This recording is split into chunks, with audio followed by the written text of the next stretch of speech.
Hello student, welcome to तासु academy. Friend, आज का लेक्चर है प्रोफेशनल नॉलेज का, जिसका पार्ट 3 है। ऑलरेडी 2 पार्ट अपलोड कर चुके हैं, जिसका लिंक आपको डिस्क्रिप्शन बॉक्स में ज़रूर मिलेगा। वो वीडियो काफ़ी इंपॉर्टेंट है आपके एग्जाम के लिए, वो ज़रूर देखिएगा। फ्रेंड, जैसा कि इसमें क्वेश्चन आपको हिंदी और इंग्लिश दोनों में प्रोवाइड किए जा रहे हैं।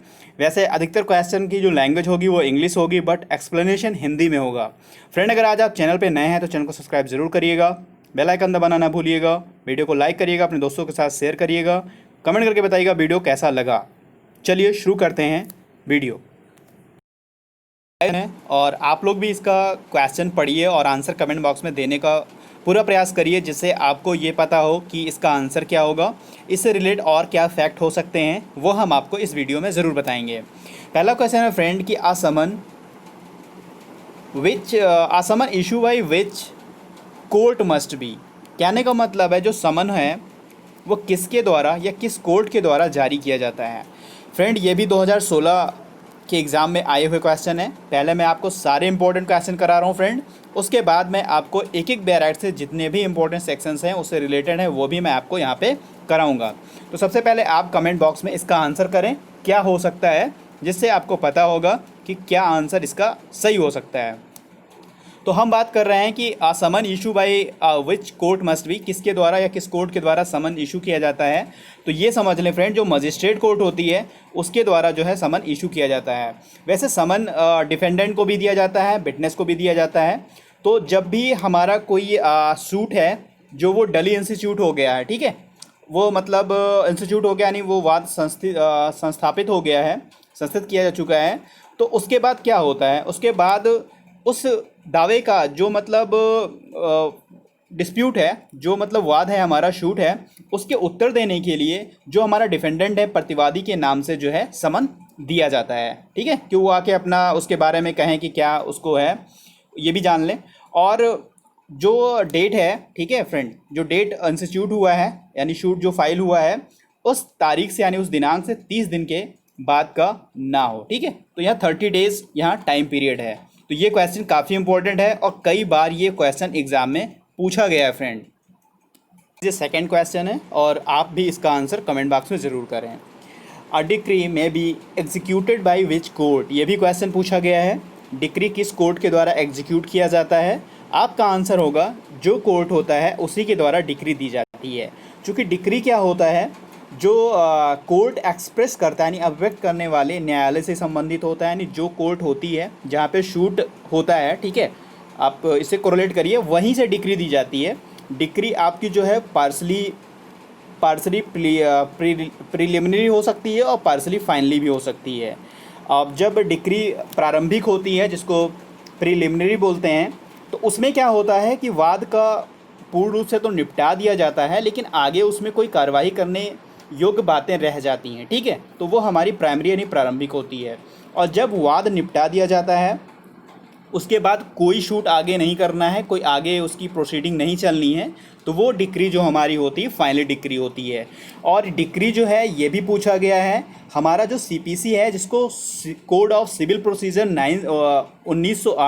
1908 बोलते हैं सीपीसी का, उसके सेक्शन 2.2 में डिक्री डिफाइन है। 2.2 में डिक्री डिफाइन है। तो ये भी इस तरह के क्वेश्चन काफ़ी पूछे गए हैं कि डिक्री कहाँ पे डिफाइन है, तो सेक्शन 2 के सब सेक्शन 2 में डिफाइन है। और जो सीपीसी हमारा code of civil procedure code, तो वो 1908 यानी 1908 जो उसका अधिनियम है वहाँ पे ये डिफाइन है, और काफ़ी ये इंपॉर्टेंट क्वेश्चन भी है।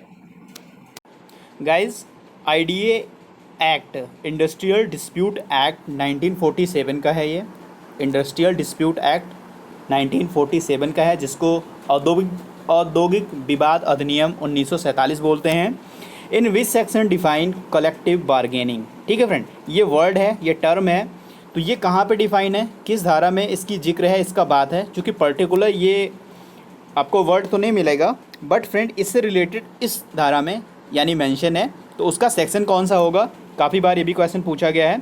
सेक्शन 18 है, जिसको कलेक्टिव बार्गेनिंग के नाम से जानते हैं। इसका एक्ट जो है इंडस्ट्रियल डिस्प्यूट एक्ट 1947, तो ये भी याद रखें इन क्वेश्चन का, कि पूछ लेता है कि इसका सन जो है किस सन का है, किस एक्ट की अधिनियम किसका है। ठीक है, 1947 है। ओके फ्रेंड, औद्योगिक विवाद अधिनियम 1947।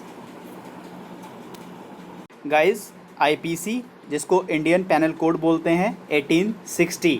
इन which section define amendment to suicide. Friend ये स्पेलिंग थोड़ी सही कर लीजिएगा, सुसाइड होगा suicide. Which section define amendment to suicide. आत्महत्या का प्रयास यानी दुष्प्रेरण आप कह सकते हैं, दुष्प्रेरण आईपीसी के किस धारा में दिया गया है। काफ़ी इंपॉर्टेंट क्वेश्चन है, काफ़ी बार पूछा गया है। तो ये सेक्शन 306 में है, 306 में आत्महत्या का दुष्प्रेरण बताया गया है, जिसकी जो सज़ा है 10 वर्ष तक की हो सकेगी और जुर्माने से भी, यानी 10 वर्ष और जुर्माने से इसकी सज़ा हो सकेगी। जो कोई व्यक्ति आत्महत्या का दुष्प्रेरण करेगा उसको किसी भी कारावास से दंडित किया जाएगा, चाहे वो 10 वर्ष की हो या जुर्माने से भी दंडनीय होगा। तो इसके लिए ये है आईपीसी यानी Indian penal code 1860। Guys RTI act, right to information act 2005, in which section request for obtaining information, request for obtaining information की बात कर रहा है। कह रहा है कि आरटीआई के अधिनियम 2005 में किस सेक्शन में हम लोग सूचना अभिप्राप्त करने के लिए रिक्वेस्ट कर सकते हैं, यानी अनुरोध कर सकते हैं। तो ये आपको आंसर करना है, जिसका आंसर होगा सेक्शन 6। सेक्शन 6 क्या कहता है? रिक्वेस्ट फॉर ऑब्टेनिंग इन्फॉर्मेशन, सूचना प्राप्त करने के लिए अनुरोध। इसमें है कि अगर आप आरटीआई से किसी डिपार्टमेंट से सूचना मांगना चाहते हैं तो वो सेक्शन 6 के ही बिहाफ पे आप किसी से सूचना मांगेंगे। वो आपकी इंग्लिश लैंग्वेज में या हिंदी लैंग्वेज में किसी माध्यम से, चाहे वो रिटेन में हो या इलेक्ट्रॉनिक मीडियम से हो, ठीक है, उन दोनों में से किसी से भी आप इन्फॉर्मेशन ले सकते हैं। और जो उसकी फ़ीस होगी, फ़ीस भी कई बार पूछा गया है, 10 रुपीज़ उसकी फ़ीस होगी पोस्टल ऑर्डर से, या आप ऑनलाइन से भी कर सकते हैं, ठीक है फ्रेंड। तो ये चीज़ें हैं आरटीआई इन्फॉर्मेशन एक्ट 2005 की। और एक चीज़ और जान लें, जो सेक्शन 8 है, सेक्शन 8 में बाउंड किया गया है उस संस्था को, ठीक है, जो आपको इन्फॉर्मेशन नहीं देनी है। उसके बारे में हम आगे भी बात कर लेंगे कि कौन कौन सी ऐसी इंस्टीट्यूशन है, संस्थाएं हैं जो आपको इन्फॉर्मेशन देने के लिए सेक्शन 8 में मना कर सकती हैं। तो यहाँ पे और रिक्वेस्ट फॉर ऑब्टेनिंग इन्फॉर्मेशन की बात है, तो यहाँ पे बात सिर्फ सेक्शन 6 की है, बाकी जो बाउंडेशन है वो हम अलग सेक्शन में बात करेंगे। ये क्वेश्चन रिलेट है एनआई एक्ट से, जिसको निगोशिएबल इंस्ट्रूमेंट एक्ट 1881 बोलते हैं, ठीक है। इसमें पूछ रहा है in which section define negotiable instrument word. जो एनआई वर्ड है वो किस सेक्शन में एनआई एक्ट 1881 में डिफाइन है, जिसको हिंदी में प्रक्रिया में लिखित अधिनियम 1881 बोलते हैं। तो ये शब्द है वो डिफाइन है सेक्शन 13 में। सेक्शन 13 में डिफाइन है, जिसको निगोशिएबल इंस्ट्रूमेंट बोलते हैं। A negotiable instrument means a promissory note, bill of exchange, cheque payable either और ऑर्डर और टू द बियरर। कहने का मतलब है कि जो प्रक्रम लिखित है, या तो वो आदेशानुसार या वाहक को दे, वचन पत्र होगा या विनिमय पत्र होगा या चेक होगा, ठीक है फ्रेंड, ये चीज़ें होंगी। गाइस ये क्वेश्चन है, how many party in contract of guarantee act, ठीक है, कॉन्ट्रैक्ट ऑफ गारंटी में कितनी पार्टियां होती हैं, ये क्वेश्चन आपसे पूछ रहा है। तो ये समझ लें इसके फ्रेंड, ये कॉन्ट्रैक्ट ऑफ गारंटी जो है ये सेक्शन 126 इंडियन कॉन्ट्रैक्ट एक्ट 1872 में है, इंडियन कॉन्ट्रैक्ट एक्ट 1872 में डिफाइन है, ठीक है। 126 सेक्शन 126 यानी धारा 126 में कॉन्ट्रैक्ट ऑफ गारंटी बताया गया है। इसमें कितनी पार्टियां होती हैं? बहुत इजी सा क्वेश्चन है, 3 पार्टियां होती हैं। पहली पार्टी जो होती है सेवरिटी होती है, ठीक है फ्रेंड, जिसको प्रतिभू बोलते हैं। दूसरी प्रिंसिपल डेटर होती है, जिसको मूल ऋणी बोलते हैं। और तीसरा जो होता है क्रेडिटर होता है, जिसको लेनदार बोलते हैं। सियोरिटी, प्रिंसिपल डेटर और क्रेडिटर, ये 3 पार्टियां होती हैं, ठीक है फ्रेंड। इसी से जुड़ा एक सेक्शन और इसका 124 है, ये भी पूछा गया है कई बार, जिसको बोलते हैं contract of indemnity, contract of indemnity, जिसको क्षतिपूर्ति की संविदा बोलते हैं और इसको प्रत्याभूति की संविदा बोलते हैं, ठीक है फ्रेंड।